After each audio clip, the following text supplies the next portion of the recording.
Muy buenas noches, soy Guillermo Vázquez Handal, esto es Diálogo Abierto, aquí en Telefórmula, donde siempre estamos abriendo la conversación y como siempre es un privilegio poder compartir con ustedes una emisión más de este programa esta noche de sábado 30 de noviembre. Hoy voy a tener el gusto de compartir esta mesa con Pablo Rivera. Pablo, Memo, bienvenido. Gracias. Carlos Sandoval, bienvenido. Y antes de entrar en materia, recordarle que usted nos puede ver en el 157 de Sky, 121 de Easy, 153 de Megacable, 161 de Total Play y en el 354 de Dish. En Telefórmula Estados Unidos a través de Xfinity Latino y Latino View y por supuesto en nuestro sitio web www.radioformula.com.mx, esa plataforma que nos permite llegar más allá de cualquier barrera. Entramos en materia y el primer tema de esta noche es platicar el conflicto que sigue sucediendo al interior de Morena, en este proceso que tienen para elegir a su nuevo dirigente. Hay que decir que el proceso se va a tener que reponer porque el Tribunal Electoral ya señaló que el padrón de Morena, voy a decirlo en palabras coloquiales, no existe o no sirve. Por tanto, no es confiable y ningún momento del proceso electivo puede ir de la mano de un padrón que no solo no es confiable, legalmente no funciona. El asunto es que resolver el tema del padrón, o sea, me refiero, volver a hacer todas las afiliaciones, verificar de uno por uno a los militantes, va a llevar un tiempo que es mucho mayor a los 3 o 4 meses. Eso pensando que todo saliera bien y rápido. Y ellos ya incumplieron con los tiempos de acuerdo a sus propios estatutos para definir al nuevo dirigente. Entonces, ¿aquí qué sucede? Mientras esto pasa, Jade Kolpolensky seguirá siendo la dirigente porque los partidos políticos son entes públicos que reciben dinero y necesitan tener un dirigente que responda, una cabeza. Claro, ahí también en la coincidencia hay una enorme ambición de poder. El otro asunto es que como el padrón no va a estar a tiempo, la única alternativa que les queda, que además es lo que el presidente les pidió desde el principio, es que se fueran por el método de la encuesta. Claro. Esto es muy sencillo porque solamente necesitan hacer una asamblea para cambiar el estatuto y notificarle al INE de que la encuesta es un método oficial, electivo y válido.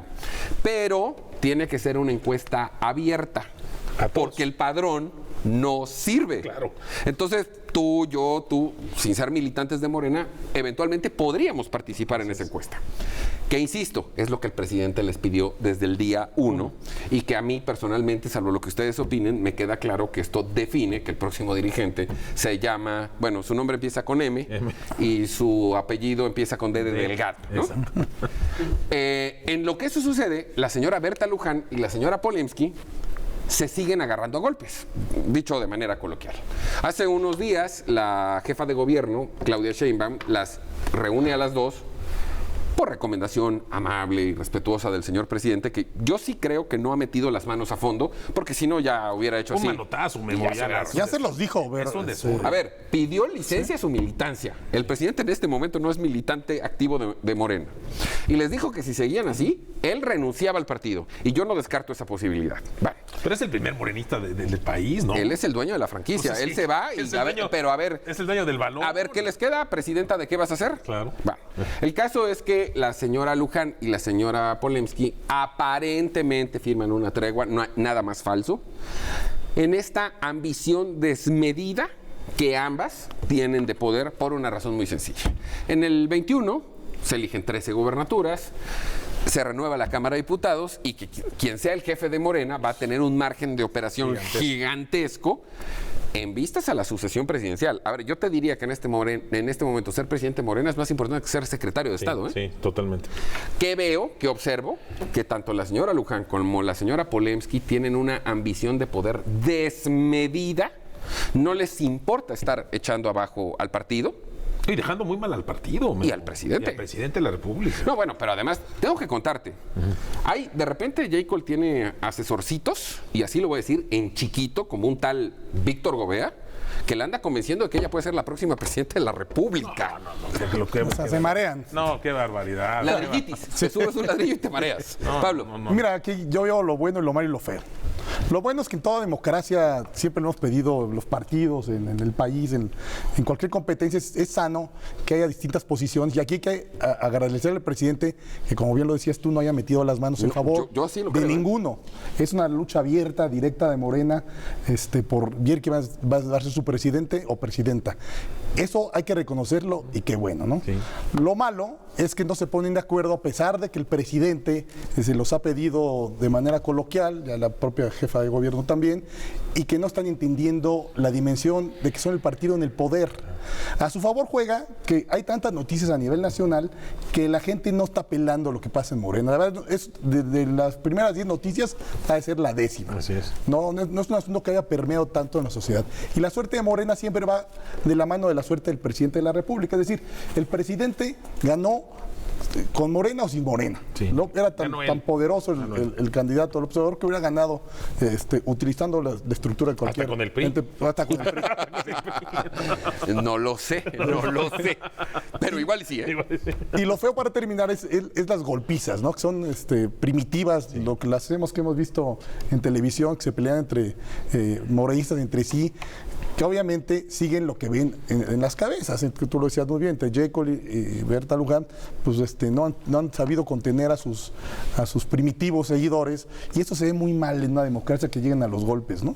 Así Entonces, yo coincido contigo, yo creo que si hacen la encuesta abierta, aparte es el mejor candidato, el más preparado es Mario Delgado. Además, Pablo, ya no les va a quedar de otra, porque hay una cuestión de tiempos legales y rehacer el padrón no les va a dar tiempo. No les da Lo tiempo. único que les queda es la encuesta. Sí.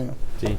Ahora, lo que sí hay que señalar, Memo y Pablo, es que la única ganadora de toda esta confusión ha sido Jekyll. Claro, porque Jekyll ya se hubiera ido hace rato y sigue estando ahí. A ver, cosa pero... que está quedando mal. Está quedando mal con los militantes. Yo creo que ahí se le acabó la gasolina política, a mi punto de vista. Ahí se queda Jekyll.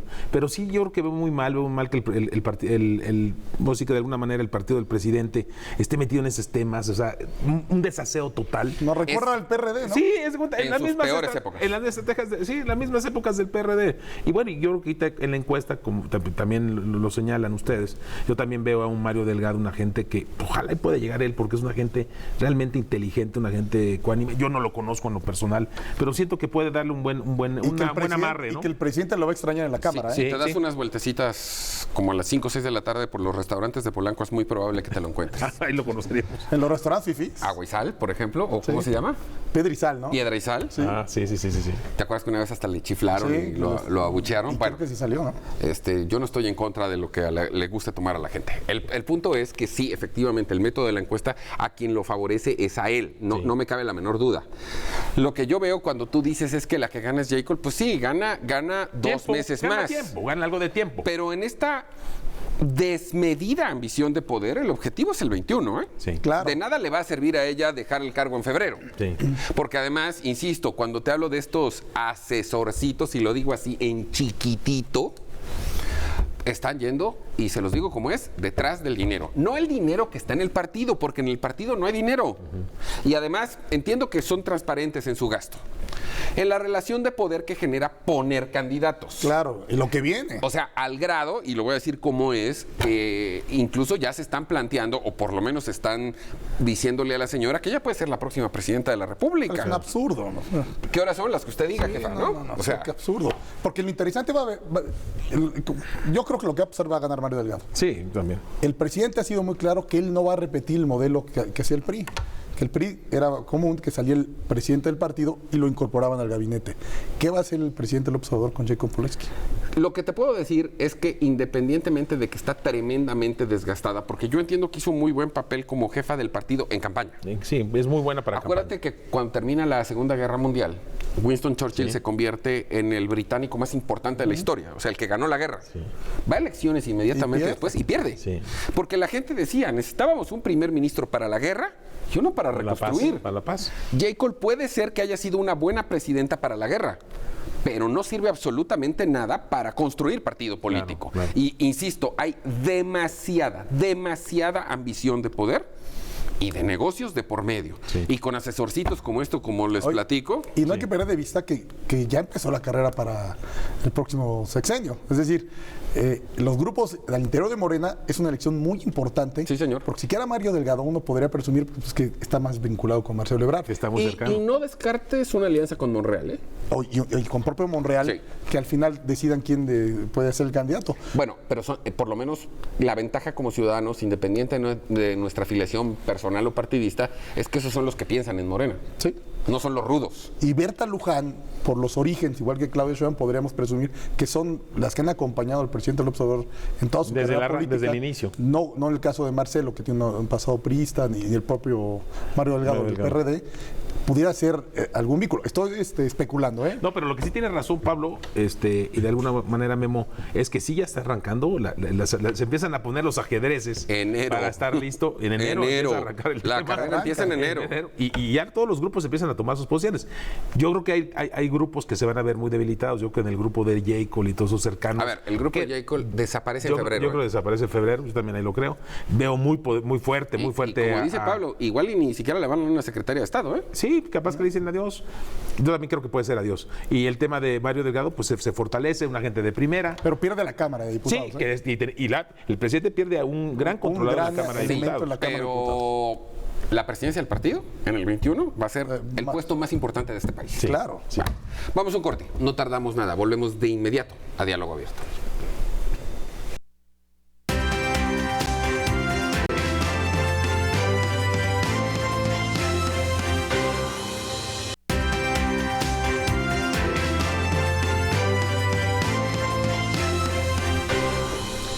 Seguimos abriendo la conversación aquí en Telefórmula, en Diálogo Abierto, y el siguiente tema que vamos a exponer es la terna que envía el presidente de la República al Senado para elegir en este caso va a ser la ministra, porque todas son mujeres, que la ministra de la Suprema Corte de Justicia de la Nación, que sustituirá al autorrenunciado Medina Mora. Y ellas son Margarita Ríos Farjat, hoy jefa del SAT. Cargo interesante por todo lo que se viene. Importantísimo. Diana Álvarez Mauri, actualmente subsecretaria de Gobernación, que entiendo, con todo el respeto que me merece, que ella es la de relleno para cumplir las formas.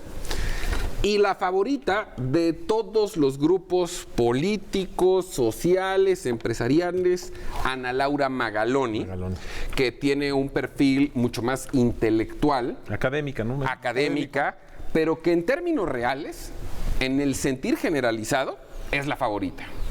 Nada más que yo sí creo que entiendo un poco de esto. Pensaría, aunque el señor presidente diga que no hay dados cargados y que no hay línea, que su candidata es Margarita Ríos Farjat, por una cuestión de desgaste. Hoy ella tiene un cargo importantísimo para la 4T, que es el SAT. Y que lo ha hecho extraordinariamente bien, ¿eh? Pero ¿para qué la mandas? O sea, si no es tu candidata, ¿para qué la mandas a un desgaste? Claro. Digo, lo de menos es que si no queda, sigue al frente del SAT. ¿Va? Sí. ¿Para qué la mandas? La mandas a competir, además, después de lo que pasó en la Suprema Corte de Justicia de la Nación, con alguien con una presencia muy fuerte como es Magaloni, que a lo mejor no es gente del presidente, pero que sería perfectamente bien vista por todos los grupos. Y me queda claro que en el caso de la subsecretaria, bueno, pues las ternas son de 3, había que mandar a alguien, ¿no? ¿Cómo la ves? Pues mira, yo lo veo muy interesante. Sé de buena fuente, de hecho varios columnistas lo han escrito, que está muy dividida dentro del Senado la votación. Hasta entre Morena. Exactamente, que los de Morena están entre la presidenta del SAT y la licenciada Magaloni, que está muy dura la competencia porque el PAN se carga con la licenciada Magaloni y el PRI, que podría ser el fiel de la balanza, también está muy dividido entre sí. Se puede dar la hipótesis de que no haya mayoría, se necesitan 85 votos del Senado para que... Suponiendo que estén todos, porque ya ves que en el Senado últimamente las cuentas de los votos... Llegan unos y votan otros, ¿no? Es terrible, ¿no? Sí. Pero después del desgaste que tuvieron con la Comisión Nacional de Derechos Humanos, el Senado de la República no se puede equivocar, porque le están ya afectando también a la imagen del presidente. Al presidente le afectó mucho la designación, porque aparte fue ilegal, fue con trampas y todo de... Pero yo te diría... Rosario que Piedra, ¿no? Puede ser que al presidente le afecte por la cuestión de que él propuso a Rosario, pero el desaseo es culpa exclusivamente de los senadores y particularmente del senador Monreal.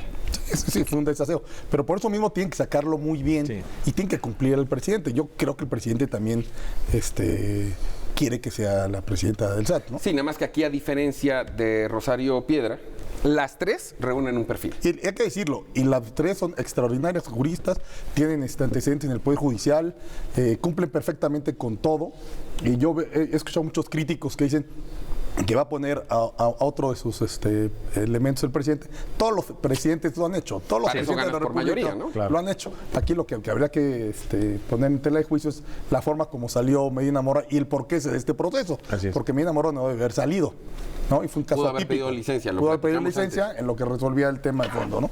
Pero yo creo que al final del camino no va a ganar en esta terna, no va a haber una ganadora absoluta y seguramente se verá hasta febrero la elección. Con una diferencia, Con que una- aquí sí tienes buenos perfiles. Exacto. Los tres, ¿no? Cualquiera de los O sea, tres. no, que podría no es llegar. el tema de Rosario Ibarra. Sí, claro. Aquí yo, cualquiera de las tres mujeres, que aparte qué gusto que esté esta equidad de género, que se dé ahorita en esta elección, yo creo que cualquiera de las tres reúne las características y puedan ser perfectamente estar en la Suprema Corte de Justicia.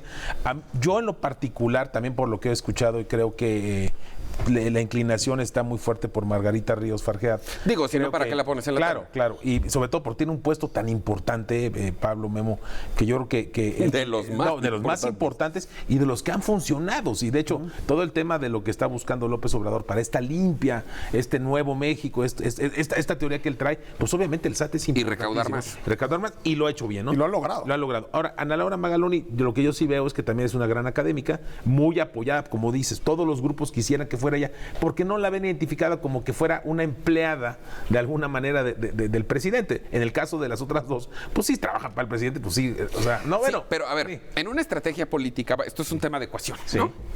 Si tú tienes un favorito abiertamente, pues le mandas dos acompañantes, no estoy Sí, minimizando sí, a nadie. claro, claro. Poner a Magaloni es poner a competir. Sí, O sea, Y eso habla muy bien del presidente, hay que reconocerlo. sí. sí, Porque si hubiera querido que fuera directamente pues, Margarita Ríos Fargeat, mandas a Margarita y le pones a dos acompañantes. exactamente, Sí. que hay muchas, por suerte en México, muchas juristas que destacadas que podrían hacerlo, ¿no? Entonces, es una buena señal. Pues es una pelea de pesos pesados. Sí, como platicamos en el bloque anterior, en Morena, yo creo que el presidente es un demócrata, o sea, no se está metiendo ni en Morena en la elección, y yo creo que abiertamente está poniendo tres perfiles muy interesantes para la Corte. Te veo muy 4T últimamente. No, pero hay que ser objetivos cuando hay Cuando cosas sí, que- cuando están bien las Tienes, cosas que tienes un punto y estoy totalmente de acuerdo contigo. O sea, poner a Magaloni no es facilitarle a Margarita Ríos un pase directo, ¿eh? Las mandó a competir. Sí. Y considerando además que Magaloni no es gente suya, sí, yo creo que en esta hay que aplaudirle y a lo mejor es una forma de lavarse la cara de lo que pasó con Rosario Rosario. Piedra. Sí, digo que el caso de Rosario Piedra, tristemente para el Senado, fue un desaseo, una cosa que bueno, yo diría que bueno que ya pasó y que bueno que Monreal ya la a ver, libró. pero siempre lo vamos a No, recordar. sí, fue un Internacionalmente. horror. No, pues quedamos pésimo. Tuve oportunidad de leer algunas columnas de periódicos extranjeros y sí, realmente fue pésimo, ¿no? Pero bueno, ya pasó el tema. Creo que es buen momento ahorita para que haya una buena imagen de una buena elección. Creo que dos pesos pesados, dos No estamos haciendo menos a la subsecretaria de No, Gobernación. no, ella podría- Nada más, pero hay que sí. entender que hay niveles, ¿no? Hay niveles. O sea, yo que son dos. Y la dos triple A's, ¿no? comentocracia y lo que se está filtrando es que precisamente no tiene ninguna oportunidad. Ninguna. Sí, no, Y ninguna. que la competencia está entre ellos dos, ¿no? Dos pesos pesados que reúnen el perfil y ahí sí tienes toda la razón. O sea, bien por el presidente, Sí. porque él tiene la facultad y nadie se la puede escatimar, para eso ganó con mayoría, de proponer a quien él quiera. Claro. Entiendo también, insisto, es una cuestión política. Pues manda un candidato muy señalado, con mucha fuerza, y no se trata de minimizar, pero pones a dos acompañantes. Así es. Al poner a Magaloni, las mandó a competir. Sí. Y la mejor prueba es que en la misma bancada de Morena Están las opiniones está- divididas. Sí, señor. Sí, o sea, lo interesante también aquí es que no sabes quién vaya a ganar de las dos. O sea, eso sí se me hace muy bueno. Hoy por hoy. Hoy por hoy no se sabe. Sí. Entonces, Está difícil. Bueno, hay que celebrarlo, yo creo que es bueno. Hay una nueva visión del Bueno, presidente, ya van a ¿no? empezar las posadas, ya va siendo Bueno, tiempo de tranquilo, empezar ¿no? a celebrar. Y se acaba el tiempo. Las sesiones terminan, creo que la semana que entra, ¿no? Debe ser, más o menos la legislatura. Yo creo que se va a ir de vacaciones, me puedo equivocar, a medio mes. Sí, 15, o sea, les queda muy ¿No han poco estado de tiempo. vacaciones, Memo? Ahorita no. Me refiero oficial y formalmente. Es que pensé que Porque ya... también acuérdate que hay vacaciones y vagaciones. Ok. Entonces, estas son las de veras. Entonces, Las formales, las legales. Las formales, pero Las legales. saludos a todos nuestros amigos, ¿no? Pero bueno, así está la cosa, Sí, ¿no? sí tengo algunos amigos diputados y senadores, Sí, no son todos, buenos amigos, no bueno. todos, algunos, Sí, claro. algunos. Nada más que yo siempre he pensado que a los amigos, pues, se les quiere, no se les juzga. Exactamente. Muy bien. Entonces, tu candidata, porque eso no lo hemos platicado, mi pronóstico ¿a ti es quién que te se va- gustaría? Ok, pronóstico y quién te gustaría. Mi pronóstico es que no va a haber mayoría y que se va a ir a enero, febrero, esta decisión. A febrero. Mi pronóstico es que va a terminar ganando Margarita Ríos Farjat en una decisión bastante reñida. Música. Mi deseo sería Ana Laura Magaloni, Pues fíjate que yo creo que para... por la independencia. Más que lo que me gustaría, bueno, lo que a mí me gustaría o que creo que puede hacer es que Magaloni quedara, y yo creo que Ríos Farjat en el SAT es una muy buena elemento. Posición. Una buena posición, un buen elemento y que las cosas sigan ahí avanzando, ¿no? Sí, digo, si eventualmente Margarita Ríos no se impusiera en la votación, ella sigue en el SAT. Sí, ella Claro. sigue perfectamente. Ella ahí. sigue en el SAT. Claro. No es condición de que si pierdes la elección tengas que renunciar Así a tu es, cargo. así es. Sí. Y finalmente, como ustedes ya lo explicaron, pues ahí lo está haciendo bien. Sí.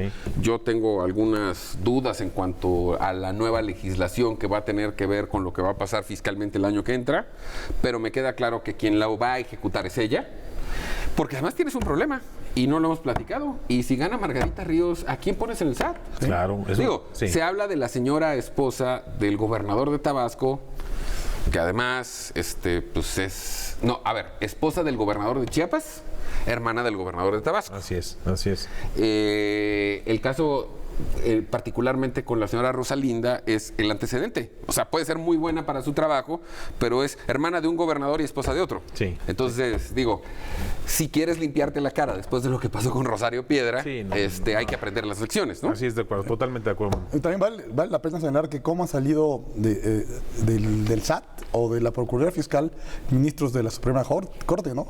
Ya tenemos a Ortiz Mena, Sí. Ah, claro, que fue Gutiérrez jefe del Ortiz SAT. Mena y a Lainez, Sí. que salió la Procuraduría Fiscal. Es decir, es una buena cantera Es todo el cantera. tema de los impuestos. Digamos que pues es como cuando era el ITAM el proveedor de secretarios de Estado, ¿no? Vamos a un corte, no tardamos nada, volvemos de inmediato a Diálogo Abierto.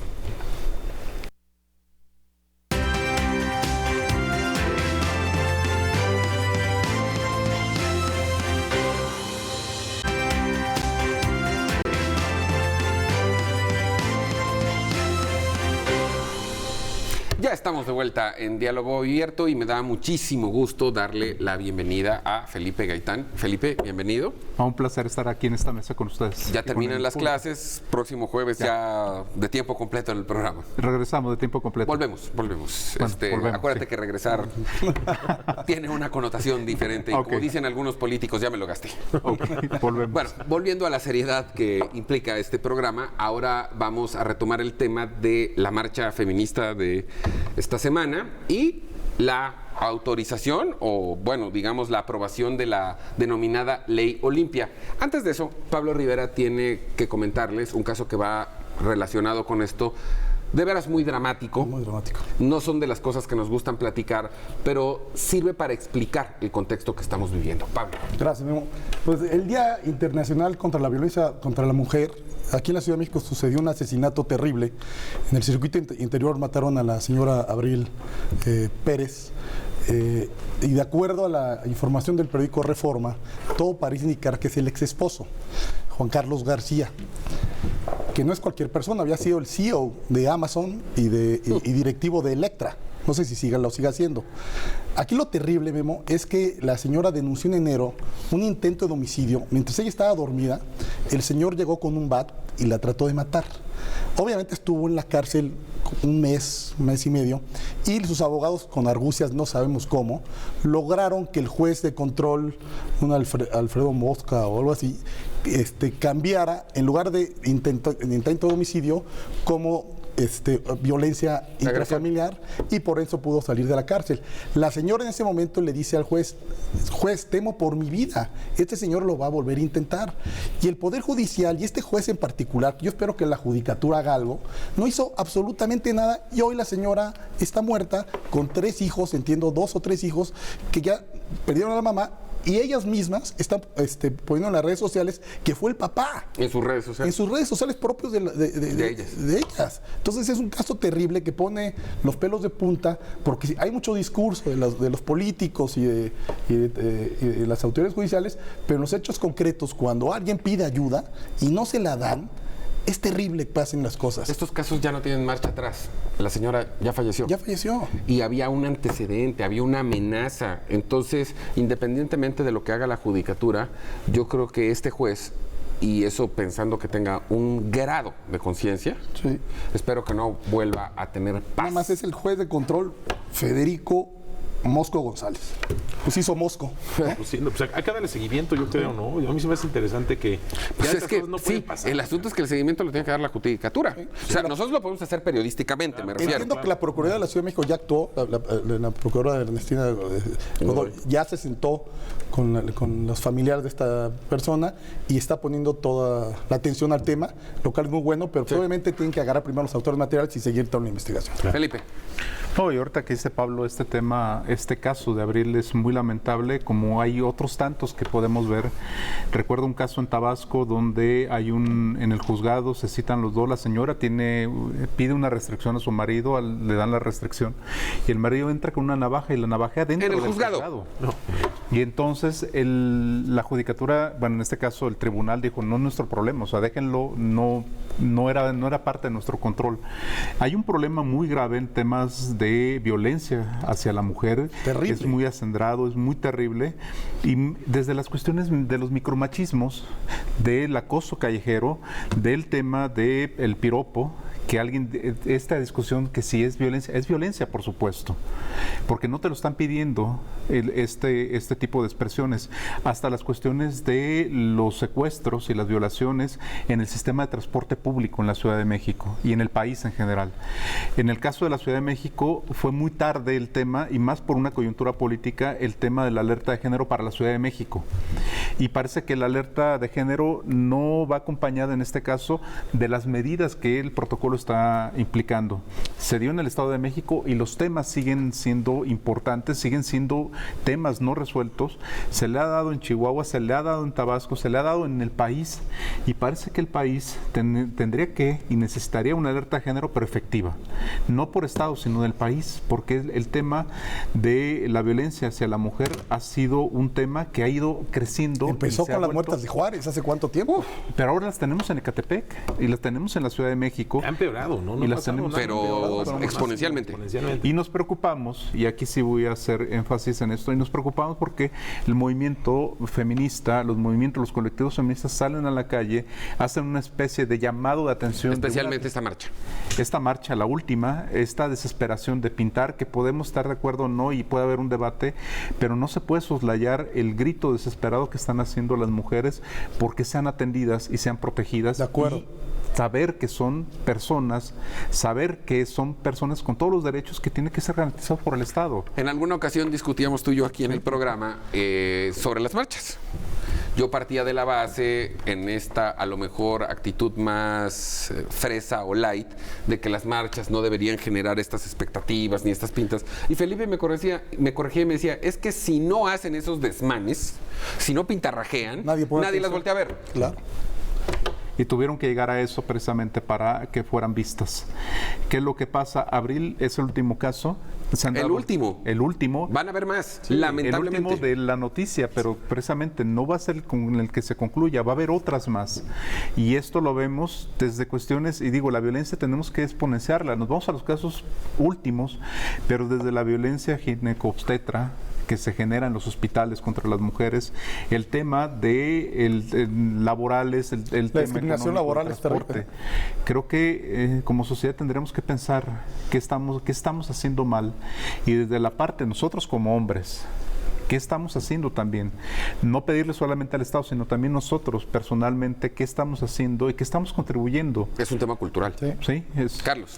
Pues mira, yo la verdad que este caso que platica Pablo, lo escuchamos en la radio, pues en el momento sí a todos nos espanta, pero la realidad es que no estamos haciendo nada y lo que platicas de alguna manera es que pues se ha empeorado, o sea, cada día va peor esto, y yo creo que el tema de la marcha, y viendo más al tema, pues es que como dices, es un tema que la gente ya no sabe ni cómo pedir pues ayuda, ¿no? Digo, Y nadie está de acuerdo con la violencia, No, nadie está de acuerdo claro, con las pintas, claro. pero sí entiendo esta parte. Este llamado de... que si no lo hacen así, nadie les voltea a ver. Exactamente. Entonces, yo creo que ahí sí tienen un legítimo llamado a las autoridades, a los hombres, oye, estamos aquí, estamos indefensas, ayúdenos. Y sí, la verdad, este caso, yo creo que sí, yo diría, hay que darle seguimiento de lo que podamos. Bueno, no se puede ir libre. el seguimiento que nosotros le podemos dar es periodístico. Claro, nosotros somos autoridad. Pero si la judicatura no actúa ejemplarmente, caemos en esto que ya se volvió parte de nuestra cultura, que se llama impunidad.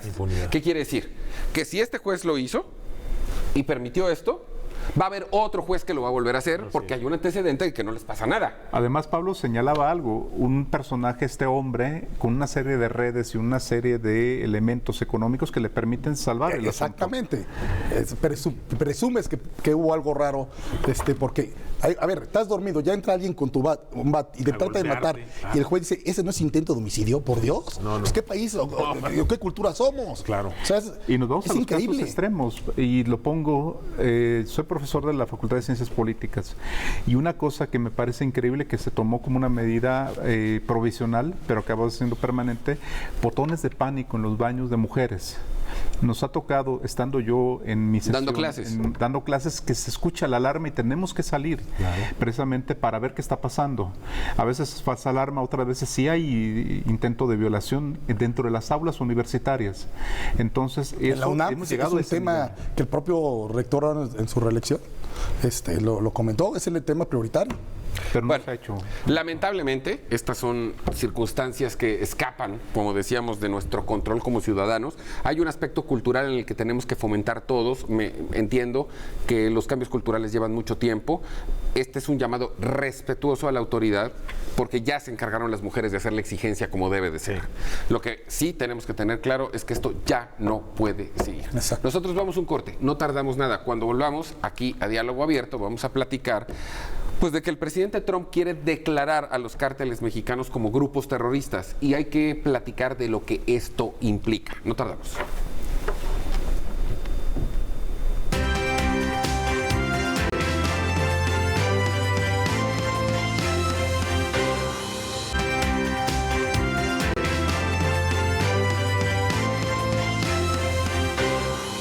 Seguimos en Diálogo Abierto, y como le comenté antes de ir al corte, el presidente de los Estados Unidos, Donald Trump, quiere clasificar a los cárteles de la droga mexicanos como grupos terroristas.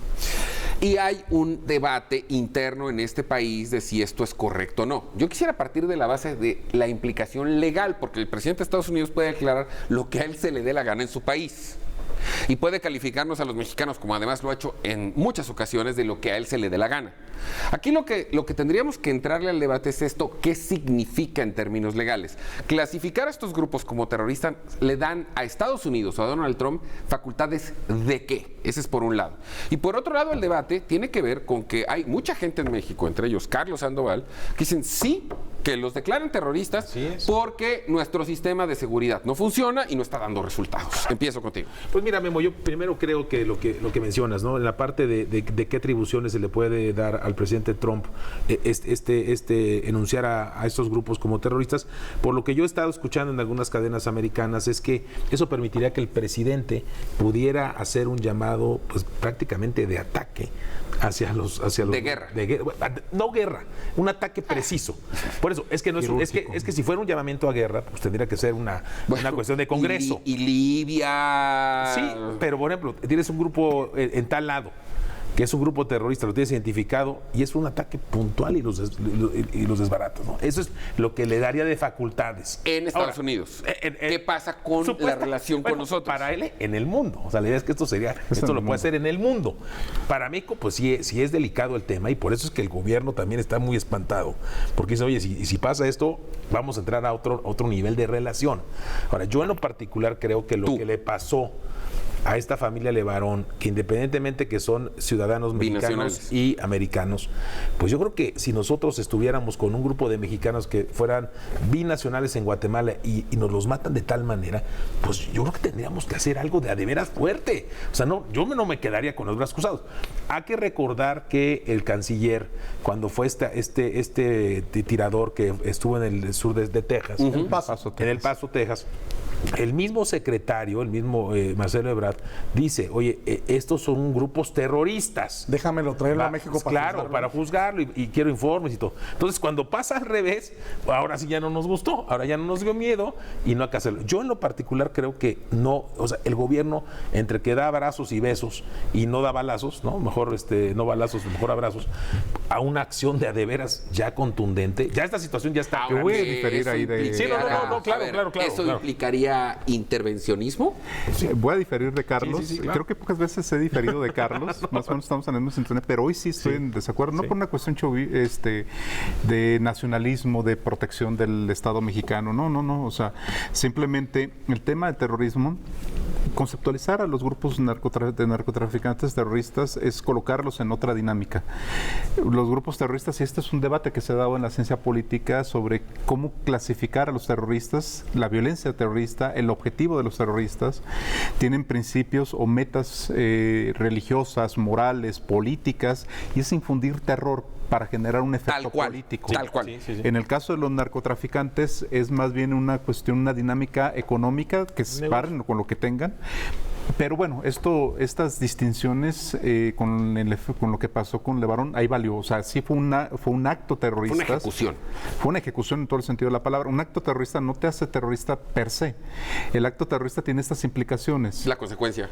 Pero no son terroristas en términos estrictos, habría que verlo. Como los conoceríamos como los grupos islámicos, por ejemplo. Sí, oye, pero se infundió el terror en todo el mundo de México. Sí, no, en el mundo. O en el mundo de hoy. Yo creo que son de los hechos pero más... ¿cuál era el mensaje? A ver, habría que ver cuál es el mensaje ahí. Cuando se dieron las Torres Gemelas hubo un mensaje muy preciso. Cuando se hizo el ataque en el Bataclan en París hubo un mensaje preciso. Aquí no había mensaje. No lo estoy justificando. La violencia es violencia, pero me parece que que Estados Unidos declare los grupos terroristas a los narcotraficantes le permite una extraterritorialidad que hasta ahorita se había mantenido. Los hombres no van a ser solamente un señalamiento, va a ser una intervención. Así es. Estoy de acuerdo, tendría que haber una confrontación, tendría que haber un control, pero le daría a Estados Unidos cualquier pretexto de entrar y venir por el que quisiera. Y una extraterritorialidad que ha tenido consecuencias en Panamá, que ha tenido consecuencias en otros países. Que puede terminar en derrocamientos de gobiernos. Sí. A mí lo que me parece muy interesante de todo este debate es qué va a acabar pasando. La política de abrazos y no balazos va a terminar. Porque tristemente este país va a tener sucesos de este tipo el próximo año. Y la demanda ciudadana, y en este caso, viendo que Estados Unidos va a entrar en campaña electoral, es una bandera puesta en bandeja para Donald Trump, para decir, pues antes fue la bandera de los migrantes, ahora va a ser el tema de los narcos mexicanos, y con una buena campaña de publicidad va a convencer a muchos americanos de que lo haga. Y si gana, lo va a tener que hacer. Entonces vamos a entrar, como decía Carlos, a otra dimensión de la relación. Que nunca habíamos Yo estoy en contra, Felipe, yo creo que es un error porque pueden arreglar el problema momentáneamente espectacular. Matan a los líderes de los carteles, pero las secuelas, lo vimos en Afganistán y en otros países, siguen para siempre.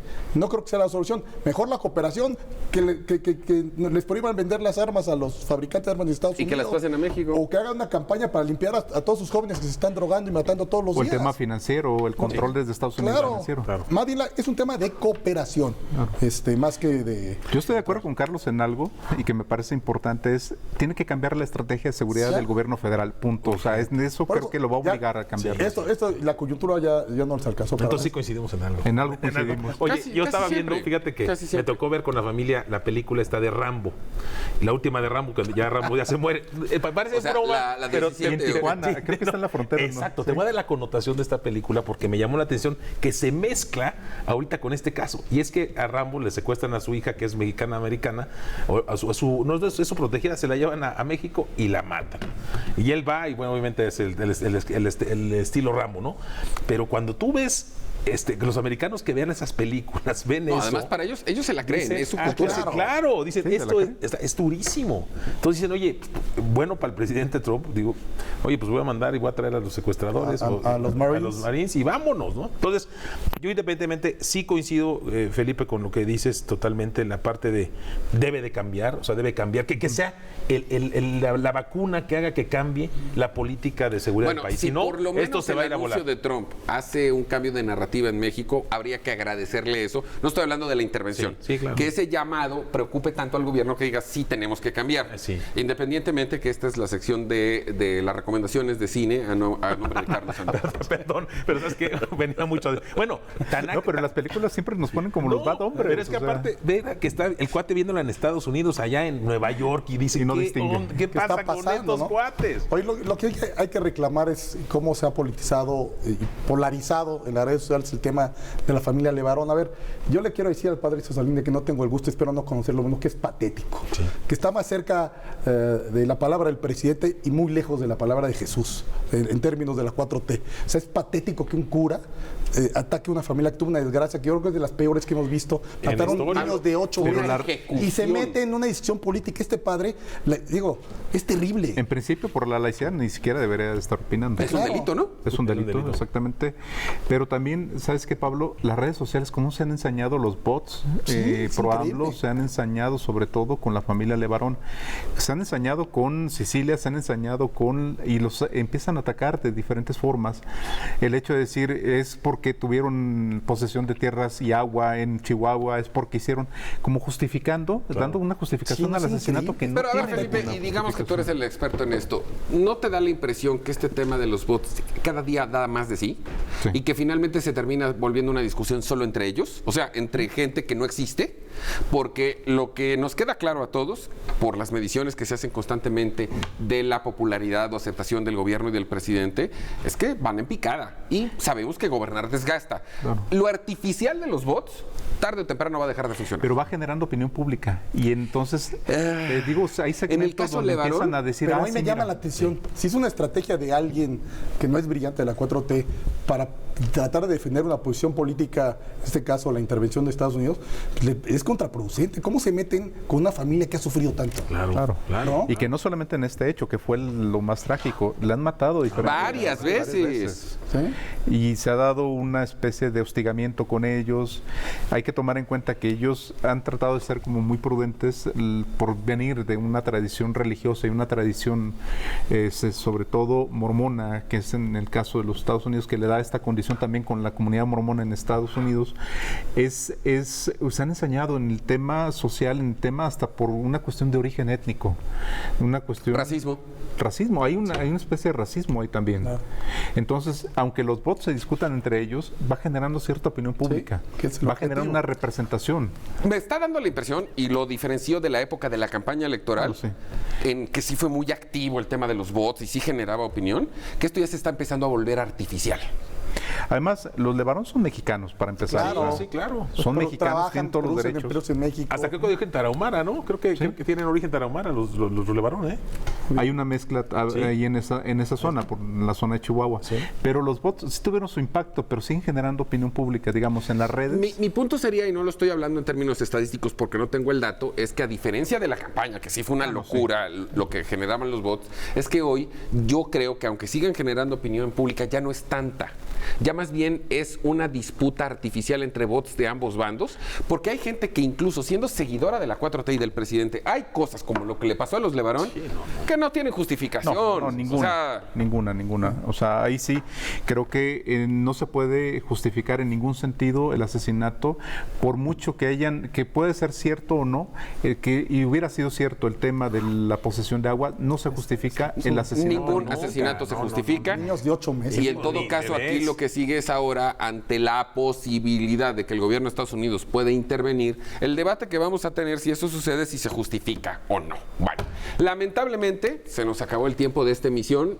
Lamentablemente, porque esta discusión se estaba poniendo bastante buena y de muy alto nivel. Siempre es un privilegio poder compartir esta mesa con ustedes. Hoy particularmente, muchas gracias, Pablo. Gracias a ti, Memo. Carlos, Gracias, no, Felipe, Felipe, ya próximo sábado de tiempo completo, pero sobre todo gracias a usted que nos hace el favor de acompañarnos todos los sábados. Estamos hablando además de un tema, afortunadamente este programa se ve mucho en los Estados Unidos, que seguramente nuestros paisanos de allá también tendrán una opinión al respecto. Los 4 que estamos aquí le deseamos que pase lo mejor que pueda el resto de este fin de semana. Hacemos la convocatoria como siempre para vernos el próximo sábado, como siempre, a las 7 de la noche aquí en Diálogo Abierto en Grupo Fórmula. Señores, muy buenas noches. Muchas gracias, Buenas noches. Buenas noches. Y buenas noches a usted. Disfrute su fin de semana. Nos vemos el próximo sábado.